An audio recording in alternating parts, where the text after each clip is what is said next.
नमस्कार। दैनिक पत्र पत्रिकाको संगालो कार्यक्रम अखबारमा स्वागत छ। साथमा छौं बाबुराम तिमिलसिनासँगै निर्मला ठकुराठी। आज मिति 2079 साल पुष महिनाको 22 गते शुक्रबार, तदनुसार 2023 जनवरी 6 तारिक, नेपाल सम्वत 1143।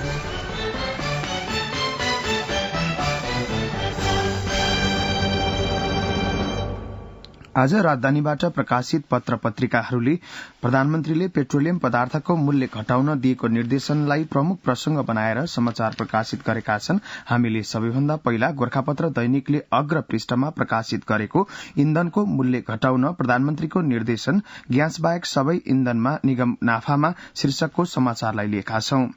प्रधानमन्त्री पुष्पकमल दाहाल प्रचण्डले पेट्रोलियम पदार्थको मूल्य घटाउन निर्देशन दिनुभएको छ। अन्तर्राष्ट्रिय बजारमा इन्धनको मूल्य घटे पनि सोही अनुसार नेपालमा मूल्य नघटेकाले तत्काल मूल्य घटाउन निर्देशन दिनुभएको हो। प्रधानमन्त्रीका प्रेस संयोजक सूर्यकिरण शर्माले अन्तर्राष्ट्रिय बजारमा पेट्रोलियम पदार्थको मूल्य घटेका कारण सोही बमोजिम जनतालाई राहत हुने गरी मूल्य कटौती गर्न बिहिबार वाणिज्य सचिवलाई प्रधानमन्त्रीले निर्देशन दिनुभएको जानकारी गराउनुभयो। आम उपभोक्तालाई राहत को अनुभूति हुने गरी पेट्रोल, डिजेल र हवाई इन्धनको मूल्य कटौती गर्न प्रधानमन्त्रीले निर्देशन दिनुभएको उहाँले जानकारी दिनुभयो। लिखित निर्देशन चाहिन्छ निगम शीर्षक दिँदै कारोबारले अग्रपृष्ठमा प्राथमिकताका साथ समाचार बनाएको छ। नेपाल आयल निगमले प्रधानमन्त्री कार्यालयबाट लिखित निर्देशन नआएसम्म पेट्रोलियम पदार्थको मूल्य नघटाउने भएको छ। हिजो प्रधानमन्त्री तथा मन्त्री परिषदको कार्यालयमा प्रधानमन्त्री पुष्पकमल दाहालले उद्योग, वाणिज्य तथा आपूर्ति मन्त्रालयका सचिवलाई पेट्रोलियम पदार्थको मूल्य घटाउन निर्देशन दिनुभएको थियो। प्रधानमन्त्री दाहालले अन्तर्राष्ट्रिय बजारमा पेट्रोलियम पदार्थको मूल्य घटेका कारण सोही बमोजिम जनतालाई राहत हुने गरी मूल्य समायोजन गर्न निर्देशन दिनुभएको थियो। तर पछिल्लो समय पेट्रोलियम पदार्थ कारोबार गर्दा केही नाफा देखिए पनि इण्डियन आयल कर्पोरेशनको 11 अर्ब बक्यौता र सरकारको 12 अर्ब रूपियाँ ऋण बुझाउनु पर्ने आर्थिक भार अझै बाँकी भएकाले तत्काल मूल्य घटाउन नसक्ने अवस्था रहेको निगमका नायब कार्यकारी निर्देशक नागेन्द्र शाहले बताउनुभयो। लिखित निर्देशन चाहिन्छ निगमको भनाईलाई कारोबारले अग्रपृष्ठमा खबर बनाएको छ।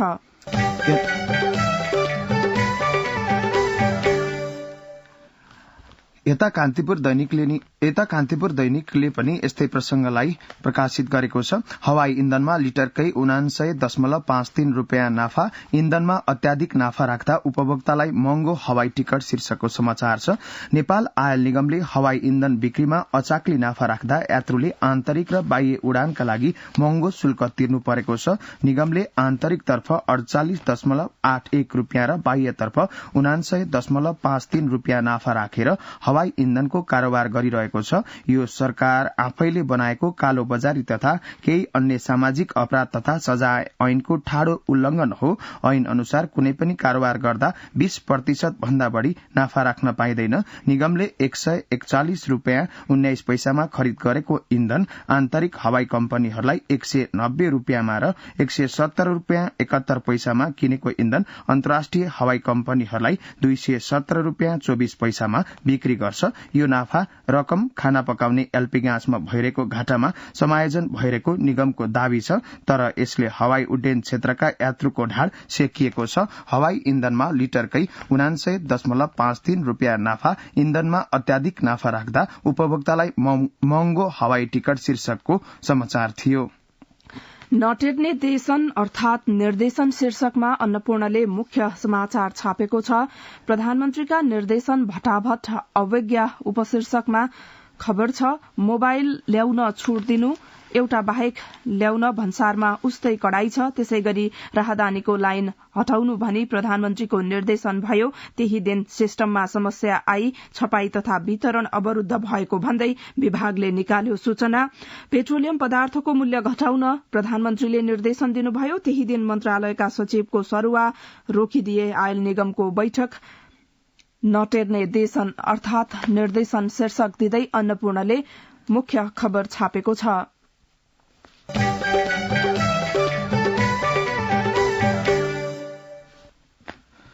यता नयाँ पत्रिका दैनिकले न्यूनतम साझा कार्यक्रम सम्बन्धी समाचार प्रकाशित गरेको छ। सार्वजनिक पद धारण गरेकाको सम्पत्ति छानबिन र न्यायिक सुधारका लागि उच्च स्तरीय आयोग गठन गरिने। सम्पत्ति छानबिन सम्बन्धी उच्च स्तरीय आयोगलाई लोकतन्त्रपछि राजनीतिक र प्रशासनिक दुवैको नेतृत्वमा रहेका शक्तिशाली पद धारणा गरेका व्यक्तिहरूको छानबिन गरिने कार्यदेश दिइने। न्यायिक सुधारका लागि गठन हुने आयोगले न्याय सम्पादनमा हुने सेटिङ, ढिलासुस्ती र अन्य विकृति र भ्रष्टाचार अन्त्य गर्दै न्याय प्रणालीलाई निष्पक्ष, सरल र प्रभावकारी तथा अविलम्ब बनाउन सुझाव दिने लगायतका विषयहरू न्यूनतम साझा कार्यक्रम, सार्वजनिक पद धारणा गरेकाको सम्पत्ति छानबिन र न्यायिक सुधारका लागि उच्च स्तरीय आयोग गठन गरिने शीर्षकको समाचारमा उल्लेख छ। नयाँ राष्ट्रपति 25 फागुनभित्रै मतदाता नामावली संकलन गर्दै आयोग, राजधानीले मुख्य खबर छापेको छ। निर्वाचन आयोगले 25 फागुनभित्रै राष्ट्रपति निर्वाचन गर्ने गरी तयारी अघि बढ़ाएको छ। आयोगको तयारी अनुसार 25 फागुनभित्रै मुलुकले नयाँ राष्ट्रपति पाउने भएको छ। आयोगले राष्ट्रिय सभामा रिक्त 1 सदस्य पदको निर्वाचन 25 माघमा गर्ने र त्यसपछि राष्ट्रपति निर्वाचन गर्ने गरी तयारी अघि बढ़ाएको हो। राष्ट्रपति निर्वाचनमा राष्ट्रिय सभा, प्रतिनिधि सभा र प्रदेश सभाका सदस्य मतदाता हुने संवैधानिक व्यवस्था छ। सोही अनुसार आयोगले रिक्त स्थानमा उपनिर्वाचन गरेपछि राष्ट्रपति निर्वाचन गर्ने गरी तयारी गरेको हो। राष्ट्रपति र उपराष्ट्रपति निर्वाचनका लागि प्रतिनिधि सभाका 275 सदस्य, राष्ट्रिय सभाका 59 सदस्य र प्रदेश सभाका 550 सदस्य गरी कुल 884 जना मतदाता हुन्छन्। नयाँ राष्ट्रपति 25 फागुनभित्रै मतदाता नामावली संकलन गर्दै आयोग, राजधानीले मुख्य खबर छापेको छ। यता 7 प्रदेशमा नयाँ सरकार चाँडै शीर्षक दिँदै अन्नपूर्णको भित्री पृष्ठमा खबर छ। प्रदेशमा नयाँ सरकार गठनको गृह कार्य तीव्र रूपमा अघि बढ़ेको छ। सरकार गठनका लागि सत्तारूढ़ गठबन्धनका दलहरूले घनीभूत छलफल गरिरहेका छन्। प्रदेश 1 का प्रमुख परशुराम खापुङले आगामी पुष 24 गते अपराह्न 5 बजेसम्मको समय दिएर मुख्यमन्त्रीमा दावी पेश गर्न आह्वान गरिसक्नु भएको छ। त्यसैगरी मध्य प्रदेश सरकार गठनका लागि अब धेरै प्रतीक्षा गर्नु नपर्ने सरकारका गृह तथा संचार मन्त्री भरत प्रसाद शाहले बताउनुभयो।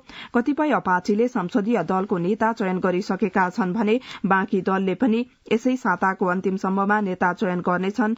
उहाँले भन्नुभयो, सरकार गठन गर्न प्रदेश प्रमुखको कार्यालयले विज्ञप्ति जारी गरे लगत्तै सरकार गठन प्रक्रियामा अगाडि बढ़नेछन्। त्यसैगरी बागमती प्रदेशमा यही पुष 25 गते भित्र नयाँ सरकार गठन गर्न प्रदेश प्रमुख यादव चन्द्र शर्माले आह्वान गरिसक्नु भएको छ। सोमबार 4 बजे भित्र 2 वा 2 भन्दा बढ़ी दलको समर्थनमा बहुमत पुर्याएर मुख्यमन्त्रीमा दावी गर्न आह्वान गर्नुभएको हो। कर्णालीमा दावी पेश गर्न 6 दिनको समय। कर्णालीमा प्रदेश सरकार गठनका लागि प्रदेश प्रमुख तिलक परियारले मुख्यमन्त्रीका लागि दावी पेश गर्न दलहरूलाई आह्वान गर्नुभएको छ। यसका लागि प्रमुखले 6 दिनको समय दिनुभएको छ। परियारले पुष 27 गते साँझ 5 बजे भित्र मुख्यमन्त्रीका लागि दावी पेश गर्न आह्वान गर्नुभएको हो। सुदूरपश्चिमका प्रदेश प्रमुख देवराज जोशीले बुधबार विज्ञप्ति जारी गर्दै मुख्यमन्त्रीमा दावी पेश गर्न पुष 27 गते बेलुकी 5 बजेसम्मको समय सीमा तोक्नु भएको छ। 7 प्रदेशमा नयाँ सरकार चाँडै अन्नपूर्णको भित्री पृष्ठको खबर हो यो। यता राजधानी दैनिकले सरकारले पूर्णता नपाउँदै सचिवको सरुवा, अर्थमा राया, राजस्वमा घिमिर र अख्तियारमा दंगाल शीर्षकको समाचार प्रकाशित गरेको छ। सरकारले विभिन्न मन्त्रालय र निकायका गरी 7 सचिवको सरुवा गरेको छ। सरकारले पूर्णता नपाए पनि सचिवको सरुवाको क्रम थालिएको छ। बिहिबार बसेको मन्त्री परिषद बैठकले विभिन्न निकायका 7 जना सचिवको सरुवा गरेको हो।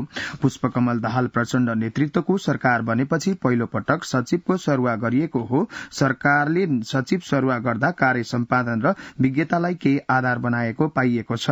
सरकारले उद्योग वाणिज्य तथा आपूर्ति मन्त्रालयका वाणिज्य सचिव तोयम रायालाई अर्थ मन्त्रालयको सचिवमा सरुवा गरेको छ। अर्थ सचिवमा आउनुभएका राया यसअघि अर्थ मन्त्रालय मातहतकै विभिन्न निकायमा रहेर काम गरिसकेको अनुभव सँगाल्नु भएको छ। उहाँ प्रशासन क्षेत्रमा कमाण्ड र कन्ट्रोलिङ र निर्णय क्षमता राम्रो भएका सचिवको रूपमा परिचित हुनुहुन्छ। यसअघि अख्तियार दुरूपयोग दुरूपयोग अनुसन्धान आयोगको सचिवका रूपमा सुशासन कायम गराउने कार्यमा समेत उहाँको प्रभावकारी भूमिका थियो। यसैगरी सरकारले अख्तियार दुरूपयोग अनुसन्धान आयोगका सचिव डाक्टर रामप्रसाद घिमिरेलाई अर्थ मन्त्रालयकै राजस्व सचिवमा सरुवा गरेको छ। घिमिरेले नीति कार्यान्वयन विषयमा विद्यावारिधि गर्नु भएको छ। राजस्व संकलन र वृद्धि गर्न घिमिरेको अनुभवले उल्लेख्य सहयोग पुग्न सक्ने विश्वास गरिएको छ। त्यसैगरी अर्थ मन्त्रालयका राजस्व सचिव रामेश्वर दंगालाई अख्तियार दुरूपयोग अनुसन्धान आयोगको सचिवमा सरुवा गरिएको छ। सरकारले पूर्णता नपाउँदै सचिवको सरुवा अर्थमा राया, राजस्वमा घिमिरे र अख्तियारमा दंगाल शीर्षकको समाचार थियो। देउबा फेरि सक्रिय शीर्षक दिँदै नागरिकले अग्र पृष्ठमा समाचार छापेको छ। प्रधानमन्त्री पुष्पकमल दाहालले प्रतिनिधि सभाबाट विश्वासको मत लिने तयारी गरिरहेका बेला प्रमुख प्रतिपक्षी नेपाली कांग्रेसका सभापति एवं संसदीय दलका नेता शेरबहादुर देउबा राजनैतिक भेटघाटमा सक्रिय हुनु भएको छ। देउबाका कारण प्रधानमन्त्री सहित सबै राजकीय पद कांग्रेसले गुमाएको भन्दै पार्टीभित्र आलोचना भइरहेका बेला उहाँले सरकारमा सहभागी हुने वा नहुने अलमलमा रहेको जनता समाजवादी पार्टी जसपा अध्यक्ष उपेन्द्र यादवसँग भेटेर छलफल गर्नुभएको छ। नेपाली कांग्रेस नेतृत्वको गठबन्धन छाडेर माओवादी केन्द्रका अध्यक्ष दाहाल एमाले समेतको सहयोगमा प्रधानमन्त्री बनेपछि देउबा असन्तुष्ट हुनुहुन्छ। देउबा फेरि सक्रिय, नागरिकले अग्रपृष्ठमा समाचार छापेको छ।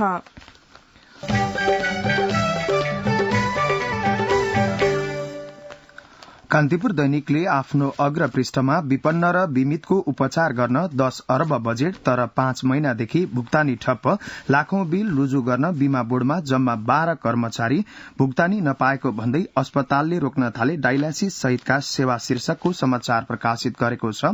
विपन्न नागरिकको उपचार खर्चको भुक्तानी रोकिँदा देशभरका बिरामी मर्कामा परेका छन्। स्वास्थ्य बीमा कार्यक्रममा आबद्ध नागरिकका लागि 7 अर्ब 50 करोड़ र विपन्न नागरिक उपचारको शीर्षकमा 2 अर्ब 47 करोड़ परिचालन गर्ने जिम्मेवारी स्वास्थ्य बीमा बोर्डले पाएको छ। तर जनशक्ति अभावमा बिल रुजु गर्न नभएको भन्दै बोर्डले भुक्तानी रोक्दा अस्पतालले सेवा बन्द गर्न थालेका छन्। विपन्न नागरिकको उपचारका लागि सरकारले दिने रकम स्वास्थ्य विभागको नर्सिङ तथा सामाजिक सुरक्षा महाशाखाले भुक्तानी गर्दै आएको थियो। गत वैशाखदेखि सरकारले त्यो रकम पनि स्वास्थ्य बीमा बोर्ड मार्फत दिन शुरू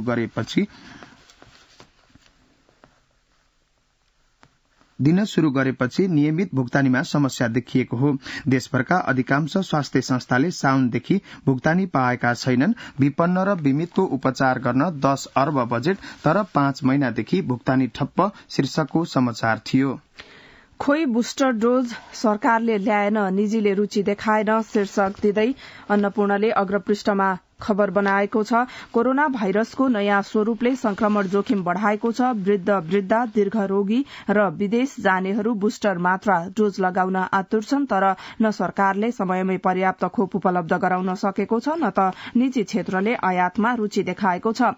सरकारी खोप भण्डारमा भेरोसेल बाहेक अन्य खोप नहुँदा बुस्टर डोजबाट जनता वञ्चित भएका छन्। गृह र स्वास्थ्य तथा जनसंख्या मन्त्रालय भने स्वास्थ्य प्रोटोकल पालना गर्न अनुरोध गर्नमै सीमित छन्। दुवै मन्त्रालयले विज्ञप्ति प्रकाशन गरी मास्कको प्रयोग गर्न, भौतिक दूरी कायम राख्न र व्यक्तिगत सरसफाईमा ध्यान दिन अनुरोध गरेका छन्। खोइ बुस्टर डोज सरकारले ल्याएन, निजीले रुचि देखाएन शीर्षक र उपशीर्षकमा अन्नपूर्णले अग्रपृष्ठमा खबर छापेको छ।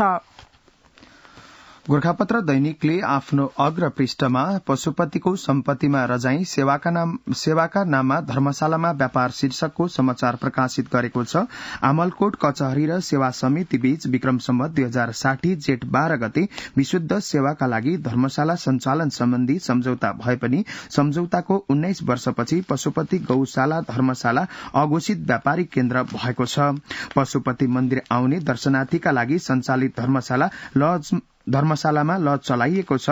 सहुलियतमै लज चलाए पनि सेवा समितिले 19 वटा सटरबाट कार्यविधि बिनै चर्को भाडा असुली गरिरहेको छ। पशुपति गौशाला धर्मशालामा पसल सञ्चालन गर्ने स्याङ्जाका श्रीधर नेउपानेले 30,000 रुपियाँ भन्दा बढ़ी मासिक भाडा तिर्नुहुन्छ। उहाँले भन्नुभयो, 2 वर्षमा सम्झौता नवीकरण गर्नुपर्छ।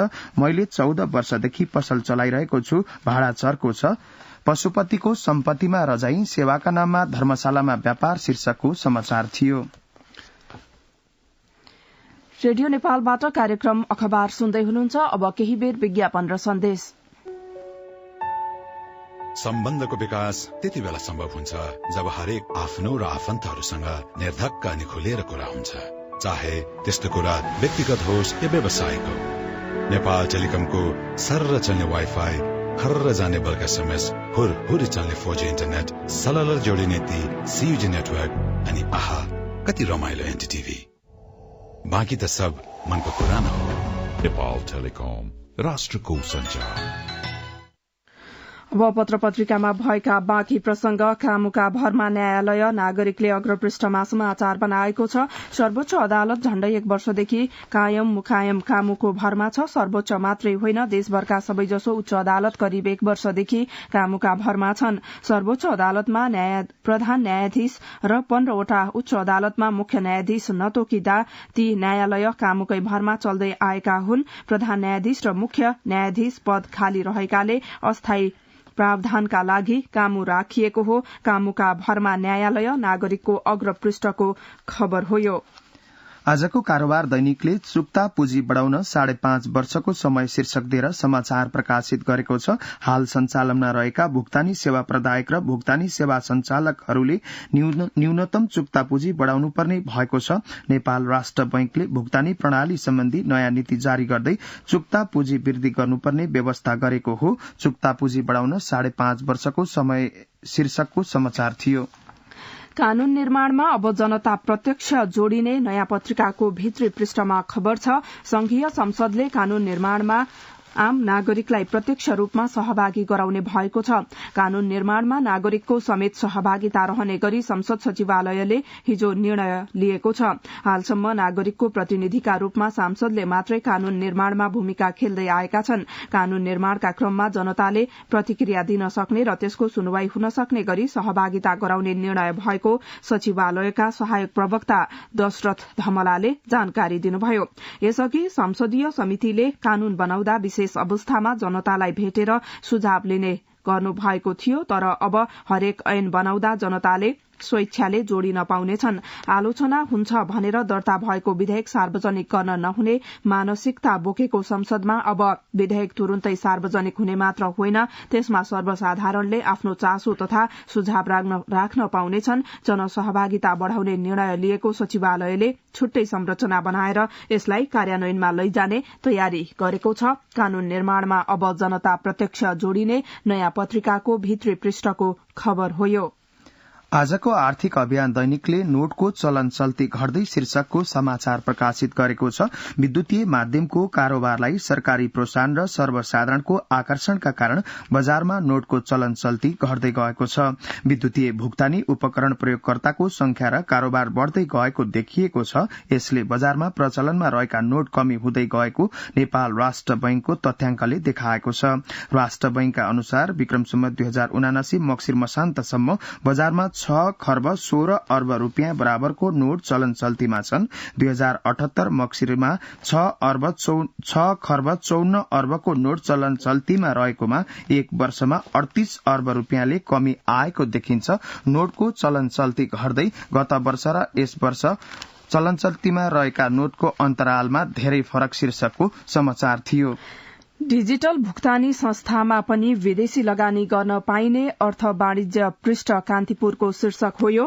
अब डिजिटल भुक्तानी सम्बन्धी काम गर्ने संस्थाले पनि विदेशी लगानी भित्र्याउन पाउने भएका छन्। राष्ट्र बैंकले बिहीबारदेखि लागू गरेको भुक्तानी सम्बन्धी कार्य गर्ने संस्थालाई प्रदान गरिने अनुमति नीति 2079 मार्फत राष्ट्र बैंकले ती संस्थामा पनि विदेशी लगानीको बाटो खोलेको हो। यसअघि भुक्तानी सम्बन्धी काम गर्ने संस्थामा विदेशी लगानीको व्यवस्था थिएन।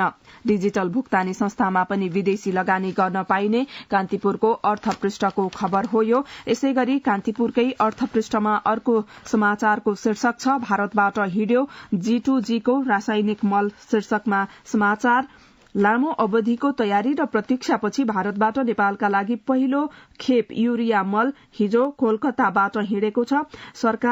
सरकार G2G सम्झौता अन्तर्गत कृषि सामग्री कम्पनी लिमिटेडले किनेको 30,000 टन मल ढुवानी शुरू भएको हो। भारतबाट हिड्यो G2G को रासायनिक मल शीर्षकको समाचार कान्तिपुरको अर्थ पृष्ठमा रहेको छ। आजको गोर्खापत्रले आफ्नो भित्री पृष्ठमा कालीगण्डकी पक्की पुल निर्माणमा ढिलाइ शीर्षकको समाचार प्रकाशित गरेको छ। कारीकोट र गुल्मीको ऋणी जोड्ने कालीगण्डकी पक्की स्टील ट्रस ब्रिज निर्माणको 10 वर्षमा पनि 10% सम्म काम सकिएको छैन। 3 वर्षभित्रमा सक्ने गरी स्वच्छन्द निर्माण सेवा कम्पनी काठमाडौँले सड़क डिभिजन कार्यालय पाल्पासँग सम्झौता गरी सो पुल निर्माणको काम अघि बढ़ाएको थियो। कालीगण्डकी पुल निर्माणमा ढिलाइ शीर्षकको गोर्खापत्र प्रकाशित गरेको समाचार थियो यो। अब कार्यक्रम अखबारमा सम्पादकीय विश्वविद्यालयहरूमा चाहिएको आमूल परिवर्तन शीर्षकमा कान्तिपुरले सम्पादकीय छापेको छ। नेपालमा उच्च शिक्षण संस्थाहरू कतिसम्म अस्तव्यस्त छन् भन्ने पछिल्लो उदाहरण खुल्ला विश्वविद्यालय बनेको छ।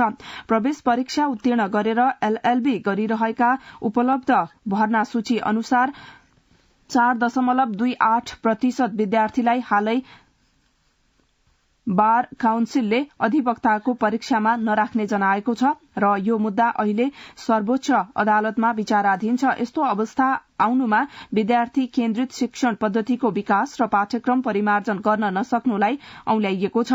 हाललाई सर्वोच्चको व्याख्याले नै विद्यार्थीको भविष्य निर्क्योल गर्नेछ, तर विश्वविद्यालयको यस्तो कमजोरी बारे भने थप छलफल आवश्यक छ। विशेष गरी विभिन्न मन्त्रालय तथा प्रदेश, स्थानीय तह र गैर सरकारी क्षेत्रहरूमाझ विश्वविद्यालय खोल्ने लहर चलिरहेको परिवेशमा खुल्ला विश्वविद्यालयको यस्तो हालतले बेलैमा सतर्क गराएको छ।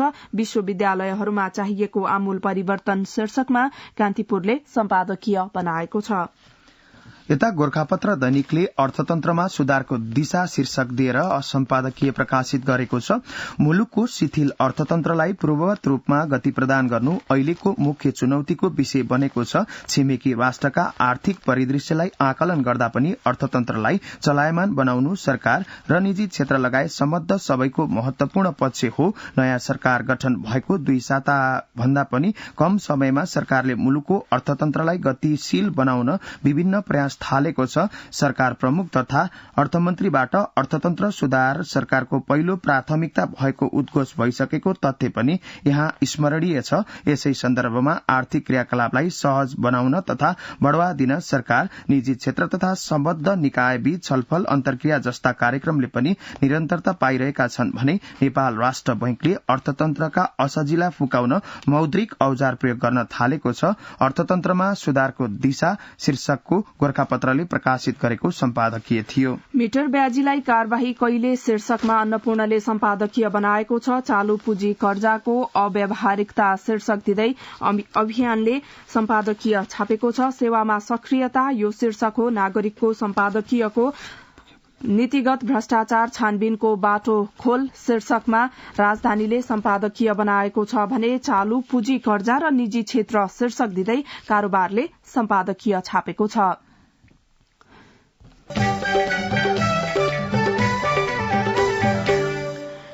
यो सँगै कार्यक्रम अखबारको निर्धारित समय सकियो। प्रविधिमा शंकर भण्डारीलाई धन्यवाद। यसपछि कार्यक्रम अन्तर संवाद सुन्न सक्नुहुनेछ। हवस् त, नमस्कार।